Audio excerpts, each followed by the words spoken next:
Joining me now is Frank Gaffney. It's been a while since he's been on. Glad to have him back. Frank, thank you for joining us on Brannon Howse Live tonight. Happy to be with you. Thank you for having me. For those who maybe don't know, Frank, tell our audience a little bit about your organization, please. Well, it's brand new, so they'd be forgiven for not knowing anything about it. It's called the Institute for the American Future.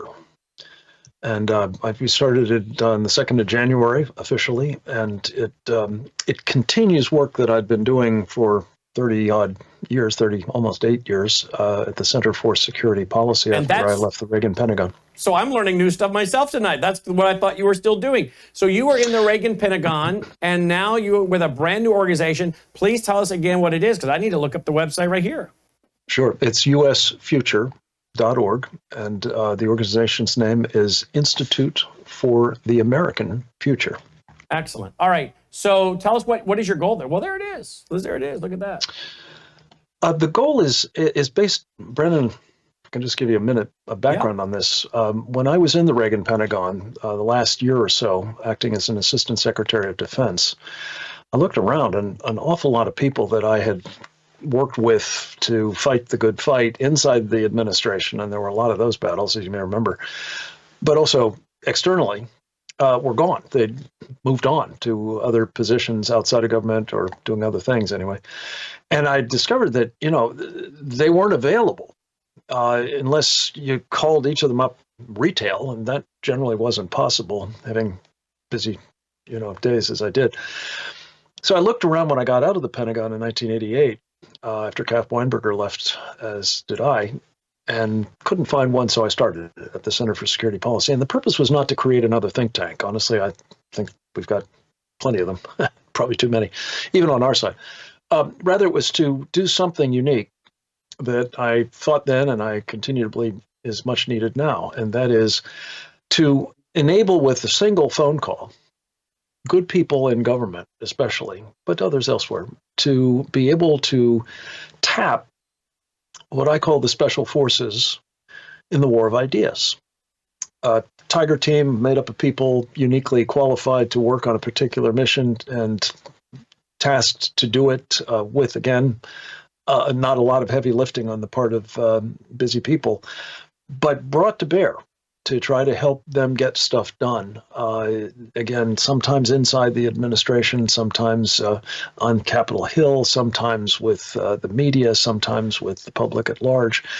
And I did that for about 37 years at the Center for Security Policy. We parted ways at the end of September, and we've begun it in earnest at this new institute. We've got 5 different coalitions that we sponsor. One is focused on China. We call it the Committee on the Present Danger of China. Another is opposed to the globalists. My good friend Alex Newman is all about that, as I know you are. We call it the Sovereignty Coalition. Another has the very self-explanatory name, Save America's Military. Couldn't be more pleased at what the Trump team is doing in that regard. We have one called Save the Persecuted Christians, which is very much on my heart because, as you know, Brandon, there are unbelievably 365 million Christians, more than the number of men, women, and children in this country who are being heavily persecuted, not just having bad days from now on, heavily persecuted, tortured, raped, in some cases murdered, imprisoned, what have you. And we work to try to hold their persecutors accountable. And finally, we've resumed one that is, I think, of singular importance, particularly at this moment, because I believe what we are confronting increasingly, obviously in the Middle East, but increasingly in Europe and, well, for that matter, here, is something I think is best described as Sharia supremacism. And the need to fight that, to defeat it before it kills us all, or at least enslaves us, is the purpose of what we call the Victory Coalition. And we just did a really fascinating sort of hot wash on what went on with Benjamin Netanyahu and President Trump earlier this week. And that will be posted at victoryco.org probably tomorrow morning. Good. Excellent. Well, it's your work that helped me understand Sharia banking. And that there are many banks, you guys put out a whole report helping me see the banks that were involved in Sharia finance. Can you explain that to our audience if someone's new on that topic? Sure. Well, first, just a word on what Sharia is. It's the way I think of it is kind of the totalitarian operating system of authoritative Islam. And again, authoritative, not all Muslims. A lot of Muslims don't want to live under Sharia any more than we do, but it's a barbaric, repressive, misogynistic system. And what they've done with Sharia finance is try to find ways to insinuate it into our country, like, finance as well as the law. They want Sharia courts in our country. But whichever form it takes, and the idea of Sharia finance is Muslims are not supposed to take or pay interest on financial transactions, which is, of course, nonsense. The time value of money is recognized in some form or fashion. But what they really want to do is insinuate the notion that you need to accommodate the special needs of Muslims.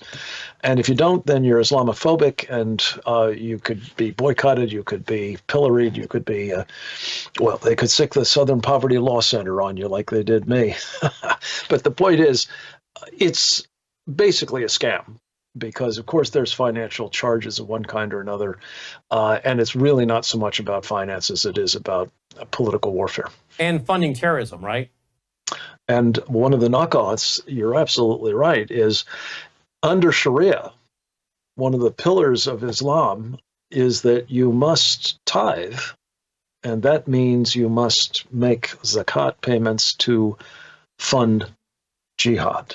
And this is not about personal struggle, folks. This is about holy war. This is about the conquest of Islam of the rest of the world. Indeed. Let's switch real quick to China. Where are we at with China now? I mean, we interview guys like David Pine and many others here, and Gordon Chang and others. Where do you think we are when it comes to China and Taiwan, China, the Philippines, etc.? Well, one of the things I'm most proud of, really, is we've been doing for the past 2 years or so a weekly webinar series at our Committee on the Present Danger of China. So the detailed answer to that question is in now about 200 of these webinars, most of which focus on one aspect or another of what the Chinese, is things like Gordon Chang, I'm sure, shared with your audience, call unrestricted warfare. And what we've tried to do with this series is just expose how incredibly exhaustive is their pursuit of these kinds of warfare techniques against us. So much so that most of us are even aware that we're at war with these guys, let alone that they are making huge strides across a broad front, let alone the further problem, which is thanks in part to the financing, back to financing. This isn't so much Sharia financing. This is financing that Wall Street has provided with mostly your money, folks, your pension funds, your 401k plans, your mutual funds, exchange traded funds, what have you. Your investment vehicles have, in many cases, sluiced, by some estimates, $5 to $6 trillion, Brennan, to the Chinese Communist Party, some of which goes directly into the People's Liberation Army buying weapons with which they intend to kill us. It's unbelievable. I want to commend, if I may, very, very quickly, there's a program, it's another network, but Fox Nation, Maria Bartiromo has just posted a 3-part series called Underwriting the Enemy. Really? Season 2. And interestingly enough, that's, as you know, a subscription platform, but they're going to run it, I believe, Saturday on Fox Business. And I really urge everybody in your audience to take a look at it, because if you want to know what is going on with China, which was your very important question, this is central to it. Our money is enabling all of the bad things that the Chinese Communist Party is up to. And I don't care whether it's building up their military to the point where it exceeds ours and could be used decisively against us. I don't care whether it's the enslaving of the Uyghurs or the Tibetans or Christians, for that matter. I don't care whether it's the conquest of the South China Sea without firing a shot. I don't care whether it's the Belt and Road Initiative. I don't care whether it's putting some tens of thousands of People's Liberation Army personnel inside our country. All of that and much more is being made possible by our financing, and it's got to stop. And interestingly, Maria's got some very important legislators who are saying the same thing. Wow. Speaking of them inside our country, we know they've tried opening up police stations and have opened up the CCP police stations in the U.S. What do you think is going on with these, say, 100,000 military-age males that are CCP? What are they here for? What are they waiting for? As I've put this question to other guests, I mean, the CCP surely can't want them to sit here for 4 or 5 years and become lazy and overweight and loving the American culture and then maybe walking away from the CCP. I mean, surely they didn't send them here to just sit for 5 years, 10 years. Is there a more, pressing matter that they're going to pick up sooner rather than later? Yeah, that's a great question. I have what I call a unified field theory of what's happening in the world today. And you chronicle it every day, so I know you're all about it. Some people call it World War III. I call it World War G. Because whether it's Ukraine, or whether it's the Middle East, or whether it's what has been percolating in Venezuela and other parts of the Western Hemisphere, whether it's North Korea, what we've been witnessing, it's the same thing in the South China Sea and the Philippines and so on, is Xi Jinping, the dictator of China, inexorably moving forward on an agenda which I believe involves not just this pre-kinetic, unrestricted warfare stuff, it's the shooting kind. And what he's setting up, basically, is an arrangement in which we're so tied down, we're so bled out, particularly our military kit, in these various, well, I call them acts of strategic arson that he's engaged in around the world, that we can't really do much when, not if, when he decides to make his move against Taiwan. And what those guys are doing in this country, I believe, Brannon, I hope I'm wrong. I hope I'm wrong about all of this, honestly, but I particularly hope I'm wrong about this, is they're on call to disrupt America, not just our, movement of forces to the Western, the East Asia, Western Pacific theater, if you will, but to disrupt our society, perhaps catastrophically. There's a very interesting anecdote. Gordon may have shared it with you or others, but it's a really important data point. There was a guy by the name of Chi Hao Chen, who back about 20 years ago or so was the defense minister of China, general, and he had a private conversation with some senior party people, we're told, and a transcript of it got out, and it's been authenticated. And he says in that Deng Xiaoping, the previous dictator of China, several removed, the guy who brought us Tiananmen Square, by the way, the guy who declared that the Cold War between the United States and the Soviet Union was over and that the Soviets had lost and there was going to be a new Cold War now between the United States and China would win. That guy, according to Chi Hao Chen, had tasked the People's Liberation Army's bio-warfare program to depopulate the United States so that it could be colonized by China.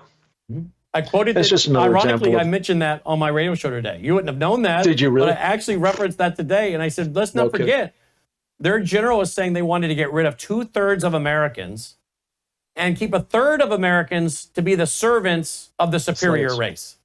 You bet. But exploiting our resources and so on. So I think what these guys are here to do, if they decide to go full Monty, and I think they probably will, is to accomplish that. And you mentioned these overseas police stations. That one other thing that I'm sure you're alive to, Brendan, that is also very troubling is we discovered out in Reedley, California, a little town not too far from Fresno, and also not too far from the main operating base of all of the F-18 fighter aircraft for our Pacific Fleet, a biowarfare lab that was populated by Chinese nationals and had 20 different deadly pathogens in them, including, by the way, a freezer that had on the outside of it in Mandarin a sign saying Ebola. Now, the Select Committee, I mentioned some of these legislators who appeared on Maria's show. A number of them were on the Select Committee for China. one of the things that group reported, having studied this biolab, is the conclusion that there's almost certainly more of them in this country that we haven't found yet. And it was an act of God that we found that one.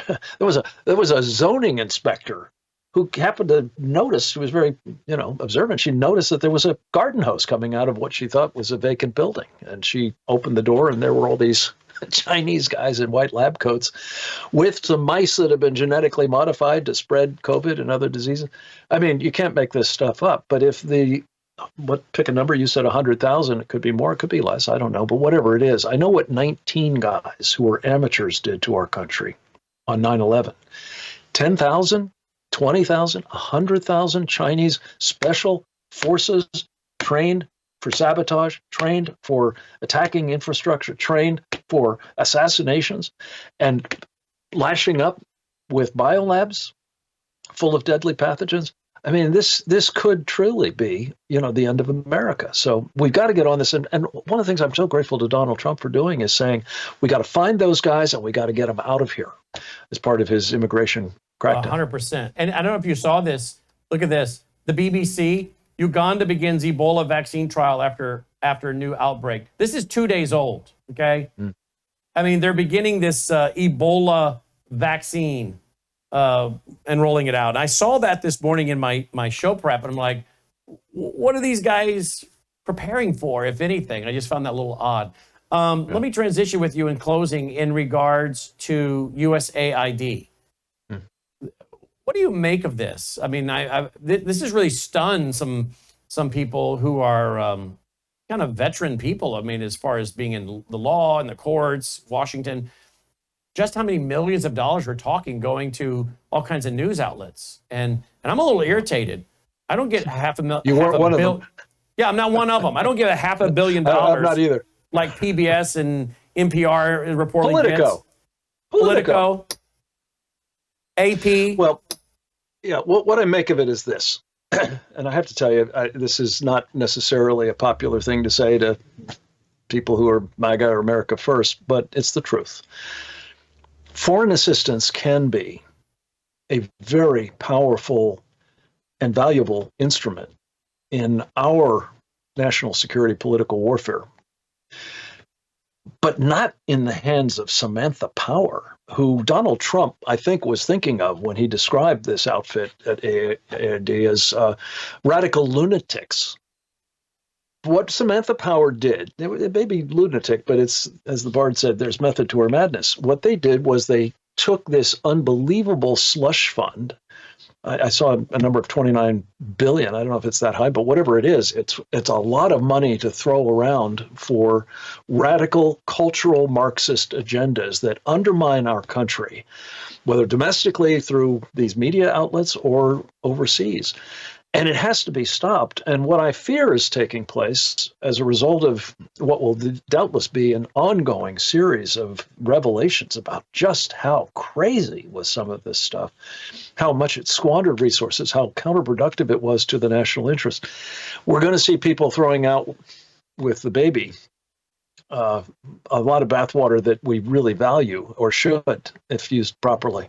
So it's a story of the kind of corruption and malfeasance and ultimately the wrecking operation that I think the Obama, Biden, 3 administrations were all about, and it has to be cleaned up. I just hope that we won't lose at a moment when there are some very serious influence operations being run against us by the Chinese and by the Sharia supremacists, Qatar and others. For instance, like for Radio Free America, yeah. Or now Voice of America. Radio Liberty, Radio Free Europe, you bet. Though these were used, I think Ronald Reagan used these to try to reach people behind the Iron Curtain and say, hey, this is what America's for. This is what America's about. And we want to support your liberty and freedom. And we want to bring down the Berlin Wall. And then you got the Voice of the truth. Yes. And the Voice of America. And I don't know what Kari Lake is going to do with the Voice of America, but I just want to make sure our audience understands what you're saying is there is a place for our government to reach out to other countries with broadcasting 100%. And programming, maybe down into Cuba, where if we start seeing Russia and China and other countries going in there, so close to our country, 90 miles from Florida, we might need to be pumping programming down in there, telling the Cubans, look, you guys need to free yourselves and you can get some support from us, but we need you guys to take ownership of your own country, and then we can come along and help you. You get freedom, and then we don't have to worry about having these communists in our back door 90 miles from our country. That would be a legitimate use of a Radio Free America, right? Perfect example. I would just simply say, oh, what about China? There are, 1.3 or so billion Chinese, most of whom have been brutally oppressed by the 90 million or so Chinese Communist Party members. Those are people we ought to be reaching out to as well. Or into Iran. Cuba and Venezuela and the rest of them will take care of themselves if we get rid of the Chinese Communist Party. Or into Iran, where you have a lot of Iranians, Persians. Christians, not least. Exactly, who are watching and listening to us on VPNs, we're told. And appreciate when we say things and remind people that not every person living in Iran is for the regime. But we have to be able to reach those people, explain to them, hey, if you guys will step up and take some ownership, we can be here to back you up. But it's got to start with we're not into nation building. Right. We're not into putting our boots on the ground everywhere. But we are interested in eliminating some threats to our country while you also get freedom as well. We're all going to win on that one, right? Can just a quick closing point. I couldn't agree with you more, what you just said. But there is something else that's an impetus at work right now. And I was extremely heartened by what I saw with President Trump and Benjamin Netanyahu this week. But where we are right now is that the Iranians are pulling out all of the stops to finish the nuclear weapons they've been pursuing for decades. We are out of time on that, I think. And I believe the Israelis are persuaded that they have to go for it. I think they probably have been told by President Trump that he will have their back. But what we need to do is not just be, attacking the nuclear targets, or I don't mean necessarily we, but the Israelis, perhaps with our help, I hope. We need to be hitting targets that are central to propping up and maintaining that regime, because the people of Iran will take matters into their own hands if only we can help them break up the police state apparatus that has murdered so many of them. And we have, I think, the prince standing in the wings here in America, right? Mm-hmm. Ready to go back. Yep. The Crown Prince, Reza Pahlavi, is on deck. And I think he's a very good man, and I'm very hopeful that we will see him playing a leading role in a transition here very soon. Let's show the website again. Here it is, usfuture.org, usfuture.org. Former Reagan Pentagon official, Mr. Frank Gaffney. Frank, thanks for being with us tonight. Privilege to be with you. Thank you for having me, my friend. Thank you. Check out his website, folks. Again, usfuture.org. Frank Gaffney with us tonight. All right, folks, before we go to David Pine, remember, we have worldviewtube.com/vault. And you know what we've put up at worldviewtube.com/vault now? We worked on it for weeks. All of my books are there now. All of them. From my first one in 1990, the next one in 93, 95, 2005, all of them are there. Part of the library. And along with that, you get 35 years of my work here, folks, and all of the broadcast partners, all of the radio shows and TV shows of Dr. Jimmy D. Young. He passed away, but his shows on Bible prophecy in the Middle East and Israel, more relevant now than when he gave them. The late Dr. John Whitcomb died at about 100 years old. I've interviewed him over 100 times, shooting Bible questions at him. That's in the vault. The late Phil Haney, who we talked about tonight, his TV shows are in the vault. There's so much in the vault. I hope you'll check it out. Worldviewtube.com/vault. Worldviewtube.com/vault. You also then get access to free events, live streaming events, I should say, live streaming events like Saturday night, February 22nd, in studio here. We've moved it only exclusively into the studio. We're not going to mess with the theater and a live crowd. Just don't have time to organize all that. So we're going to bring them into the studio. J.J. Carrell, Todd Bensman, and Colonel Rob Maness. But you have to be a Vault member. It's our National State of the Union panel, the State of the Union panel for Vault members, a way of saying thank you for your support. And then, of course, you can live stream the April 15th event, live stream it. with Dr. Andy Woods. And we have a couple other big things coming up. There will be for Vault members to see live streamed. We'll tell you about that soon. Get your membership now for as little as $9.99, folks, a month. $53.94 for 6 months, or $95.88 a year. Please consider, this is one of the many ways you can support us. It takes all of these ways to bring in the revenue we need to keep this network going. WorldviewTube.com/vault.